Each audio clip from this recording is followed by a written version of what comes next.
Okay, I'm very pleased to have here today Dr. Juan, who was very, very instrumental in the movie Eye Awakenings, because Dr. Juan conducted the EEG brainwave research with the quantitative electroencephalography scans of the brain that we can see some pictures of here. And Dr. Juan, what people always ask me is when they've seen the movie Eye Awakenings and they've seen the very intense 5-MeO DMT sequence where we capture the outside body and you've got the brainwave activity, what were the results of that experiment? They are here. And this is you. So what this is showing is a frequency analysis of his raw EEG. It's equivalent to passing white light through a prism and separating it into all its component colors. So when you're recording a surface EEG from the scalp, this is analogous to recording a symphony orchestra with, say, 20 microphones hanging over the top, right? So you pick up all the sound. You pick up, the timpani section, the string section, and the horn section, right? The piano solo, the works. And then this allows you to decompose all of that into discrete frequencies. They call it spectra. So you have a nice alpha peak right in the normal range, very high amplitude, beautiful. And then when you're on the 5-MeO, it shifted and it slowed down, and it went down to about 8 hertz. And you also had an increase in higher frequencies. See how flat this is? Some of this is contaminated with muscle activity because he was pretty expressive. But this shift, to me, is very interesting because it moved you out of one brain state and parked you into another brain state. Now, in your case, we weren't able to get a recovery post because of what happened, but I have seen recovery. And here's a nice example. Baseline, mimosa causing changes and shifts, appearance of a new peak in beta, and then it begins to look like the baseline out at about 15 minutes post. So this is a reversible EEG change. Here's somebody that took a long time to come back. This is his baseline. His mimosa put him in a very high alpha state, so there's differences between individuals. The scale here is 140, the scale here is 20. Okay, so his alpha volume went way up and stayed there. And then only at about 20 minutes it started to come down again. So the scale here is 30, close to 20. Here it's 140, here it's 140. All right? But he stayed in a hypercoherent alpha state. You see? What's the idea with the coherence with alpha state? Coherence is a measure of correlated activity at two locations. So it's a measure of connectivity of brain regions that are communicating. So your brain's at optimal state, because it's connected more. Yeah, hyper-connected. So you're receiving signal more. Well, it's just all these different regions of the brain that are processing different information are now sharing it. Amazing, right? Okay, yeah. So you're getting a very kind of a global brain activation picture. Did you hear the talk on the ayahuasca fMRI? Oh my God. They have now cracked the ayahuasca brain science. It's a very sophisticated study done in Brazil, where they got Santo Daime volunteers. They put them in an fMRI, which is a very confining space and everything. But they designed an experiment to look at visual imagery, first real and then imagined, and then during ayahuasca, and they got some very interesting correlations. And then perhaps the most interesting is that it affects the default mode network.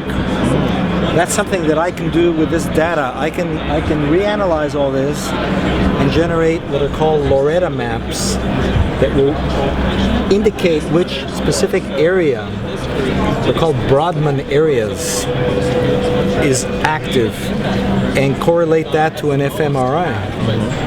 That software now exists. You can do the EEG and overlap it with the fMRI So map. with this You get data, registration, co-registration it's called. what is it telling us that we can take from the data? What are we learning about the brain states and what these substances are triggering within the brain activity? Yeah, I mean, the EEG is very high time resolution, so it's really the electrical humming activity of the brain moment to moment to moment. What is remarkable is that the changes match very nicely the time course of the subjective experience, so that when the person is coming out of the effect, returning to room consciousness, the EEG is also showing a return to the baseline parameters. So it must be acting on the receptors. By the way, I just learned this morning talking to Fontanilla, who's just down the street here, who's one of the authors of a very important study, all right, that looked at the pharmacology of DMT and how it binds to the sigma-1 receptors. And so my belief from what I've read is that 5-MeO and NN-DMT bind to the 5-HT2A subtype serotonin receptor. And that's established science, and I have references to back that up and all that here. But then this novel sigma-1 receptor emerged, and it looks like it preferentially goes to that site. Right. Now, what he just told me is that there's a whole family of sigma receptors and other receptors that, like histamine receptors, that DMT binds to. Right. So any kind of simplistic model of its action at the molecular level is going to really have to be tweaked now and refined. But this is a study, pretty recent study, where they show the effects at 2 different concentrations. And at a high DMT concentration, it causes a translocation of these receptors that are associated with the mitochondrial endoplasmic reticular membrane, and they close ion channels. So Wow. it's blocking ion channels, okay? And what's an ion channel? Oh, come on. Ion channels are the macromolecular structures that allow the flow of ions, sodium, calcium, potassium, and chloride, which carry the ionic current. This is the bioelectricity. Right. Nerves and muscles and excitable tissues. So, Very fundamental. Clear Yeah. fundamental stuff. I mean, anything that has such a profound effect on consciousness has to be changing the brain in some significant way.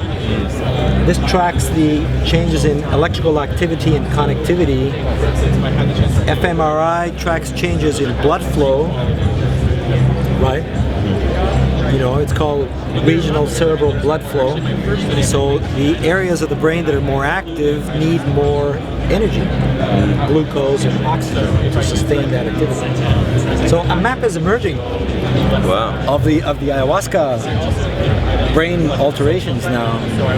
And this lab, they're connecting all these dots, and it's linked to depression because it works on the same default mode network that is being addressed now for depression. So that's a big study. Reba's involved. He's got an international team now. So Yeah. I've got to ask you, as well as the science background, which obviously that's your speciality, Yeah. you have experienced Yes. the sacrament yourself. Yes. And so on an emotional or a personal level, how would you describe your experience? Spiritual medicine. I've been blessed with numerous extraordinary experiences with the medicine. And I personally believe that in order to study as a neuroscience project the actions of these molecules, that you need to experience them as well. You know, the model of recording somebody's experience and just looking at it objectively and analyzing with all the tools of science can only go so far. I think that the new investigators have to also have the experience so they know what they're really talking about, you know, in a deep personal way. for me, the ayahuasca has been